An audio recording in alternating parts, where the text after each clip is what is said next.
Muy buenos días, buenas tardes o buenas noches, dependiendo en el momento en que se escuche este video. Para esta oportunidad me ha correspondido desarrollar lo que son las correspondientes refutaciones que se llevarán a cabo con respecto al tema que si el Estado de El Salvador debe aprobar la pena de muerte por ser necesaria y justa para los delitos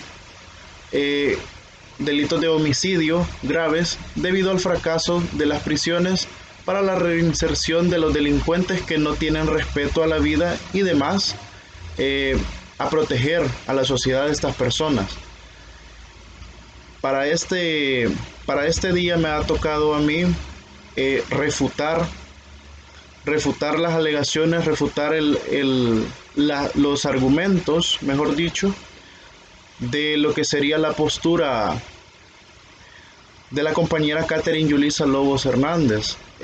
Su postura es una postura negativa, quiere decir que está en contra de lo que sería la pena de muerte, y mi postura es una postura positiva, quiere decir que estaríamos hablando lo que sería posturas a favor de la pena de muerte. Sin embargo, lo que corresponde para esta tarde es hacer las refutaciones correspondientes al alegato que ella con anterioridad desarrolló.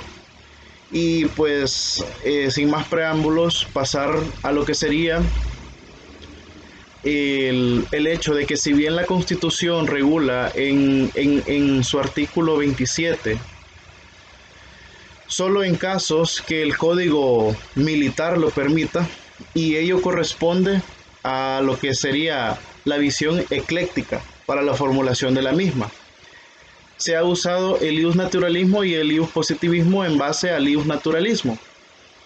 Estas son consideraciones que la compañera Catherine Lobo ha hecho, y cita de que la persona humana como el principio y fin de todas las leyes y por lógica de la actividad del Estado, claro está, que es el encargado también de promulgar y garantizar su bienestar, y que además El Salvador forma parte de los países que han ratificado y además abolido lo que sería la pena de muerte, según el artículo 4 del derecho a la vida del Pacto de San José, Costa Rica, donde especifica en qué motivos tendrá que imponerse.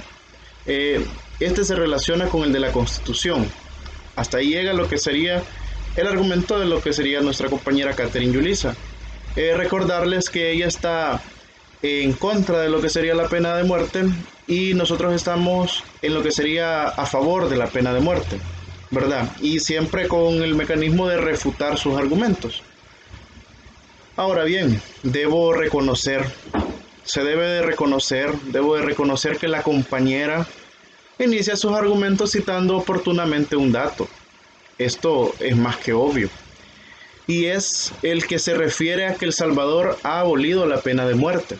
Ahora bien, a esto puedo agregar que debido a las obligaciones internacionales que contrajo nuestro país al ratificar la Convención Americana sobre Derechos Humanos, es que hoy por hoy jurídicamente resulta imposible aplicar la pena de muerte a delitos comunes en nuestro país. Sin embargo, para efectos de este debate, abordé contraargumentos ya sean sociales y jurídicos para exponer las razones por las cuales debe o debería de adoptarse la pena de muerte en El Salvador. Del documento elaborado principalmente, hablando, ¿verdad?, por la compañera Catherine Yulisa, se puede identificar algunas líneas argumentativas, las cuales abordaré y desvirtuaré señalando que ha recurrido al uso de las falacias.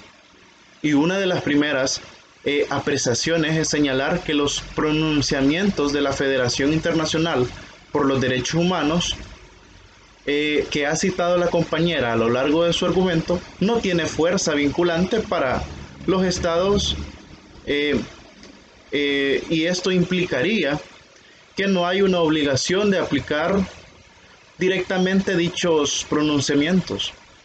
La Federación Internacional de Derechos Humanos se opone a la pena de muerte para cualquier delito y en cualquier circunstancia, y trabaja activamente con sus organizaciones miembros para conseguir su abolición universal.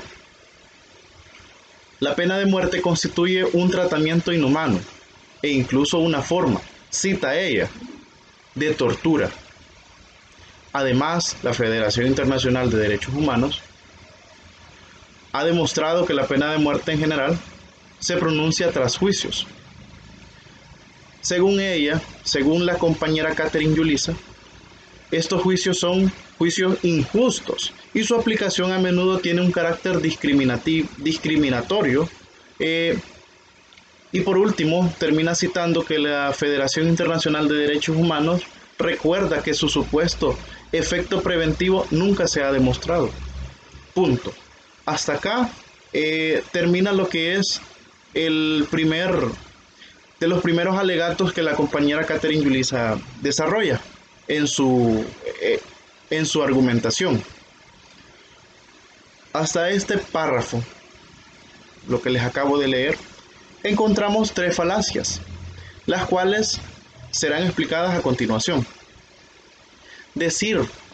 Número 1, decir que la pena de muerte consiste en una forma de tortura es recurrir a la falacia conocida como la falacia de la definición persuasiva, la cual consiste en definir algo de forma que resulte conveniente a los intereses propios.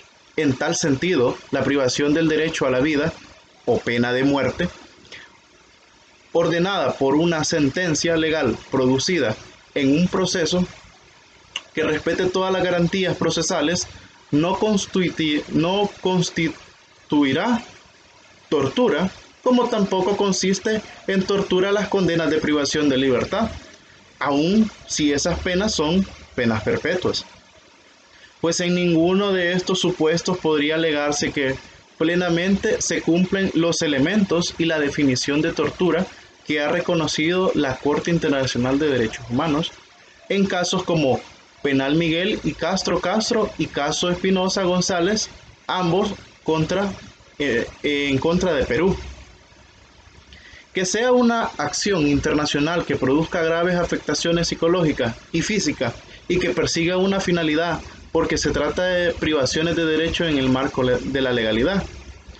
La segunda falacia la encontramos cuando la compañera dice que la pena de muerte es producto de procesos injustos, lo que evidentemente recae en la falacia de generalización. Y es que es un error afirmar que todos los procesos en los que se ha condenado a pena de muerte son injustos, cuando existen garantías procesales que deben cumplirse en todo proceso, máxime cuando se está diciendo sobre la restricción de derechos. Esto es muy importante. Y la tercera falacia encontrada en este último párrafo en el que la compañera cita es cuando la compañera establece que no se ha logrado demostrar el efecto preventivo de la pena de muerte. En esta parte se puede advertir el uso de la falacia de ignoratiam, también conocida como llamada a la ignorancia. Esta falacia consiste en sostener la verdad o falsedad de una proposición alegando que no existe prueba de lo contrario, lo cual es un grave error. Lo que ha hecho la compañera Catherine Yulisa es decir que porque no se ha logrado demostrar que la pena de muerte genera mayores efectos preventivos de delitos en comparación con otras penas, entonces debe ser cierto que la pena de muerte no ha logrado dichos efectos.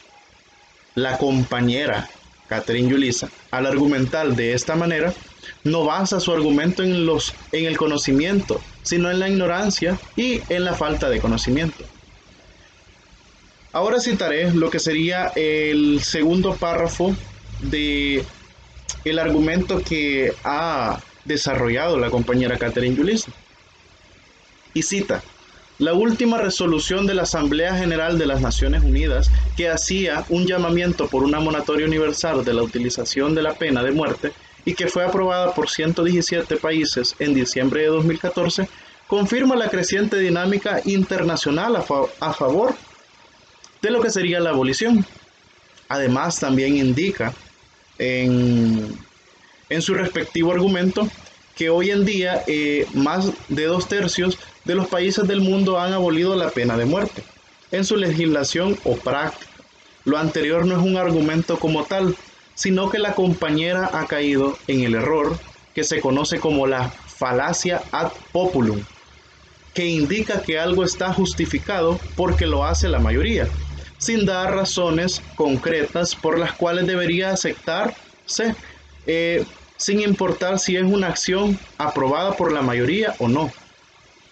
Luego, siempre en los argumentos de la compañera Catherine Yulisa, continúa repitiendo que la pena de muerte es una de las penas más extremas, inhumanas y degradantes, y que constituye tortura, y que se producen juicios injustos.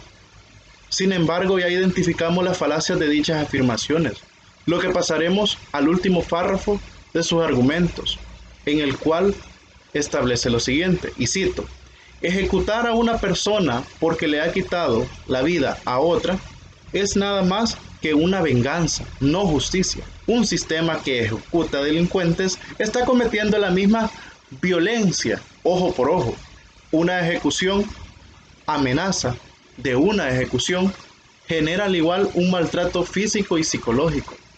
De ahí surge lo que sería la falacia de petición de principio, también llamado argumento circular o redundante, que consiste en un argumento en el cual la conclusión que necesita ser probada ya está presente en alguna de las premisas, en alguna de las premisas de las anteriores, por así decirlo. La compañera dice que la pena de muerte es a una persona que ha quitado la vida, genera el mismo maltrato físico y psicológico, y por eso es una venganza y no es una justicia. Y redundantemente establece que la pena de muerte no es justicia, sino que es una venganza porque genera maltrato físico y psicológico. Es decir, cae en un círculo de argumentos que no le permite enfocarse en las razones concretas que podrían establecer cuando una pena es justa o no lo es. Hasta aquí sería mi participación. Espero haya sido de claridad, ¿verdad? Haya sido claro para los efectos correspondientes. Muchísimas gracias.